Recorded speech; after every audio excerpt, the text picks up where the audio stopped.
Hello बच्चों, कैसे हैं आप सब। पढ़ाई अच्छी चल रही होगी। चैप्टर चल रहा है बच्चों नॉन एक्वस सॉल्वेंट, जिसमें हमने फर्स्ट पार्ट मतलब पहला लेक्चर एक पढ़ लिया है, जिसमें हमने प्रॉपर्टीज़ पढ़ी थी सॉल्वेंट की। और आज हम पढ़ रहे हैं बच्चों टाइप ऑफ सॉल्वेंट। ठीक है, उसमें हमें क्या क्या पढ़ना है, प्रोटिक और नॉन प्रोटिक सॉल्वेंट पढ़ना है। एक पढ़ना है acid, basic and amphoteric solvent. फिर पढ़ना है coordinating and non coordinating solvent. और एक पढ़ना है आयनाइजेबल और नॉन आयनाइजेबल सॉल्वेंट्स। ठीक है, ये नाम से ही वैसे सारी अपनी जो प्रॉपर्टीज़ हैं उसको एक्सप्लेन कर लेते हैं, तो हमें एक बार सारी चीज़ों को पढ़ना है और एग्जाम्पल के साथ देखना है।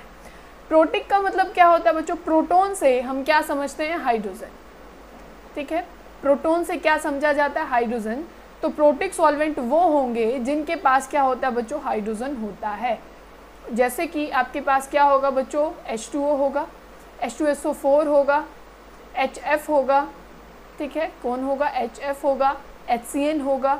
ये क्या है बच्चों, सारे ये हैं प्रोटिक सॉल्वेंट जिनके पास क्या होता है बच्चों, H होता है। जो तब उनकी हाइड्रोलिसिस होगी तब वहाँ पे H पॉजिटिव जो आयन है वो रिलीज होगा, उसी को आप क्या बोलते हैं बच्चों, प्रोटिक सॉल्वेंट बोलते हैं।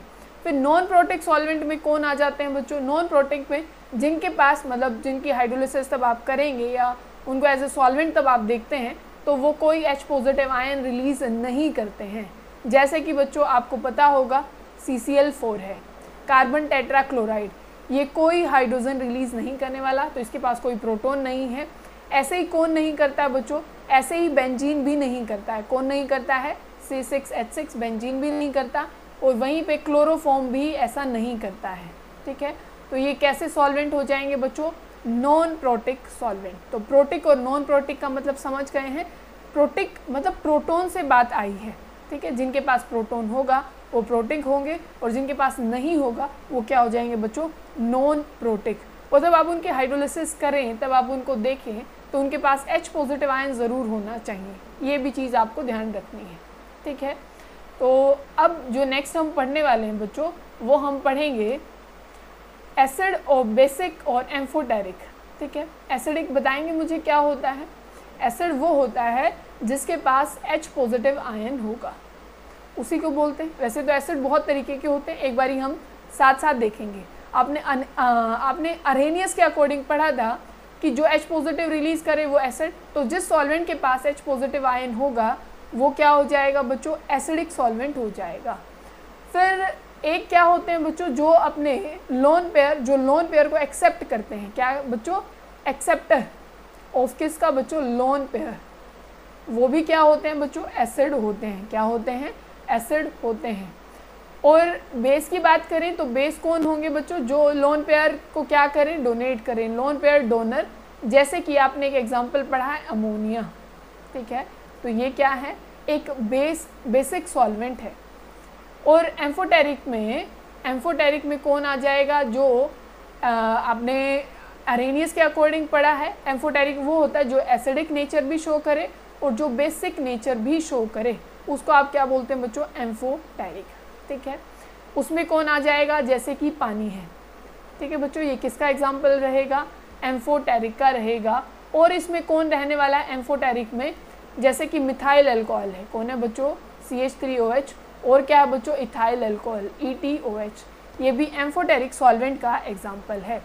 बेसिक में या एसिडिक के एग्जाम्पल क्या हो जाएंगे बच्चों, HF हो जाएगा, H2SO4 हो जाएगा। ठीक है, ये कैसे हैं, जो एसिडिक नेचर के क्या होते हैं बच्चों, ये सॉल्वेंट होते हैं। बेसिक में मैंने जैसे बताया आपको अमोनिया है, या फिर जो सॉल्वेंट के जैसे जो OH नेगेटिव आयन को रिलीज़ करेंगे उसको भी तो आप बेस बोलते हैं। तो जो OH नेगेटिव आयन को रिलीज़ करेंगे तो वो भी किस में आ जाएंगे बच्चों, बेसिक सॉल्वेंट में आ जाएंगे। ठीक है, ये बेसिक टर्म्स हैं तो आपको याद रखनी पड़ेंगी, और साथ में एग्जाम्पल। ठीक है, अब जो नेक्स्ट है बच्चों उसमें है आयनाइजिंग और नॉन आयनाइजिंग सॉल्वेंट्स। आयनाइजिंग का मतलब क्या होता है, जो आयंस में ब्रेक डाउन हो जाते हैं। जैसे आपके पास H2O है, ठीक है, आप इसके आयनाइजेशन कैसे करते हैं, आप इसके आयनाइजेशन करते हैं H पॉजिटिव में प्लस में OH नेगेटिव, या एक तरीके से और करते हैं कि H2O और एक H2O और ले लें हम।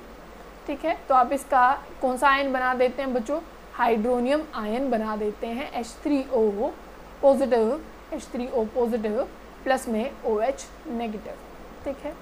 वहीं अगर आप हाइड्रोलिसिस करें बच्चों किसकी, SO2 की, SO2 भी एक किस तरीके का सॉल्वेंट होता है बच्चों, SO2 एक सॉल्वेंट है जो कि एसिड नेचर का होता है, ठीक है। तो ये भी एक एसिडिक सॉल्वेंट माना जाता है।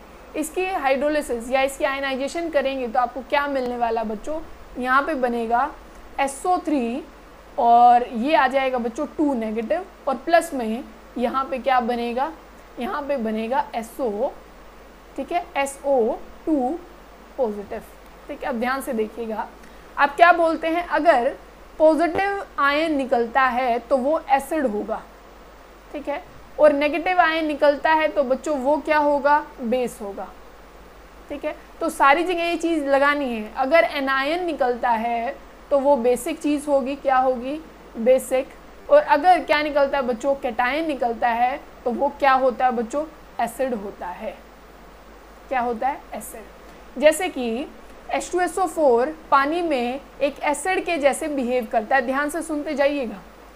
एसिड में मतलब जो H2SO4 है वो पानी में एक एसिड के जैसे बिहेव करता है।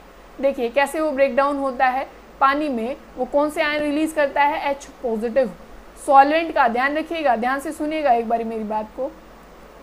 ये कौन से सॉल्वेंट में है, पानी में, और पानी का इसने कैटायन दिया है कि बच्चों एनायन दिया है, कैटायन दिया है। और अगर सॉल्वेंट का कैटायन आता है तो वो एसिड होता है, और अगर सॉल्वेंट का क्या आता है बच्चों, एनायन, तो वो बेस होता है। जैसे कि NaOH जो है वो क्या है बच्चों, वो बेस है, क्योंकि वो पानी में तब उसको डिसॉल्व किया जाता है तो वो कौन से आयन रिलीज करता है, वो OH नेगेटिव आयन रिलीज करता है। अगर ये H पॉजिटिव कर रहा होता तो ये एसिड होता।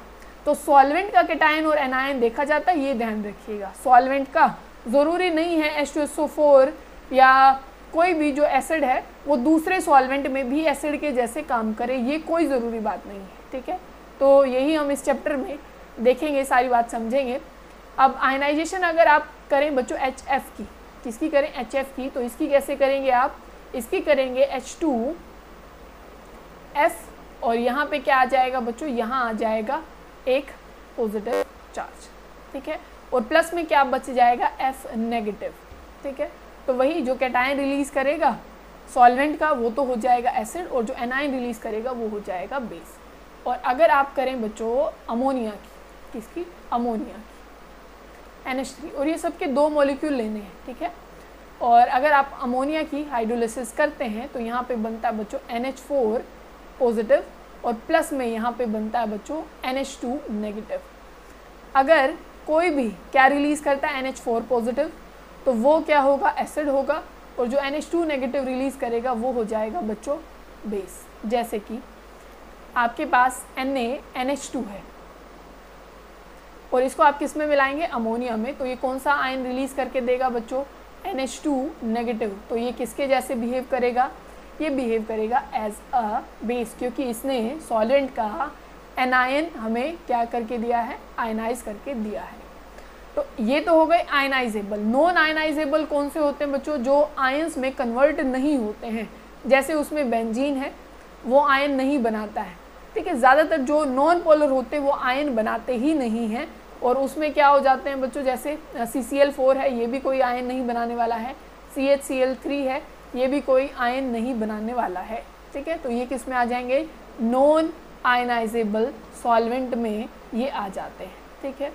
अब बात करें कोऑर्डिनेटिंग और नॉन कोऑर्डिनेटिंग की। कोऑर्डिनेट बॉन्ड का मतलब बताएंगे आप मुझे, जैसे कि एक एग्जांपल लें, अमोनिया है आपके पास, ठीक है, इसके पास लोन पेयर होते हैं, तो दोनों इलेक्ट्रॉन तब एक ही एटम तब डोनेट करता है, तो ऐसे बॉन्ड को हम कोऑर्डिनेट बॉन्ड बोलते हैं, या फिर डेटिव बॉन्ड बोलते हैं। क्या बोलते हैं बच्चों, डेटिव या कोऑर्डिनेट बॉन्ड। तब एक ही एटम दोनों इलेक्ट्रॉन देता है। वैसे तो क्या होता है कि एक इलेक्ट्रॉन एक एटम देगा और दूसरा इलेक्ट्रॉन दूसरा एटम देगा, पर यहाँ पे क्या हो रहा है, दोनों के दोनों इलेक्ट्रॉन एक ही एलिमेंट देगा, तो उसको क्या बोला जाता है, कोऑर्डिनेट बॉन्ड या डेटिव बॉन्ड। जो कोऑर्डिनेट बॉन्ड बनाएंगे उनको तो क्या बोल देंगे, कोऑर्डिनेटिंग सॉल्वेंट, और जो कोऑर्डिनेट बॉन्ड नहीं बनाएंगे उनको क्या बोल देंगे बच्चों, नॉन कोऑर्डिनेटिंग सॉल्वेंट। जैसे उसमें मैंने अमोनिया का एग्जांपल दिया है, ये एक कैसा सॉल्वेंट कहलाएगा बच्चों, कोऑर्डिनेटिंग सॉल्वेंट कहलाएगा, क्योंकि इसके पास लोन पेयर है तो नॉर्मल सी बात है ये डोनेट करेगा। तो जितने भी नाइट्रोजन वाले आपके पास सॉल्वेंट होंगे वो सारे कोऑर्डिनेटिंग होंगे, ठीक है। वो किस नेचर के होंगे बच्चों? कोऑर्डिनेटिंग होंगे, क्योंकि वो आराम से लोन पेयर डोनेट कर सकते हैं और बॉन्ड बना सकते हैं। उसमें SO2 भी आ जाएगा बच्चों, क्योंकि जो यहाँ पे भी क्या है, लोन पेयर है और वो आराम से लोन पेयर क्या कर सकते हैं? डोनेट, क्योंकि यहाँ सल्फर के पास क्या है, लोन पेयर बचे हुए हैं, तो वो डोनेट कर सकता है। नॉन कोऑर्डिनेटिंग में क्या एग्जांपल आ जाएगा बच्चों? नॉन कोऑर्डिनेटिंग में आ जाएगा जैसे कि CCl4 है, ये कोई कोऑर्डिनेट बॉन्ड नहीं बनाने वाला है, ठीक है। तो ये थे टाइप्स ऑफ सॉल्वेंट।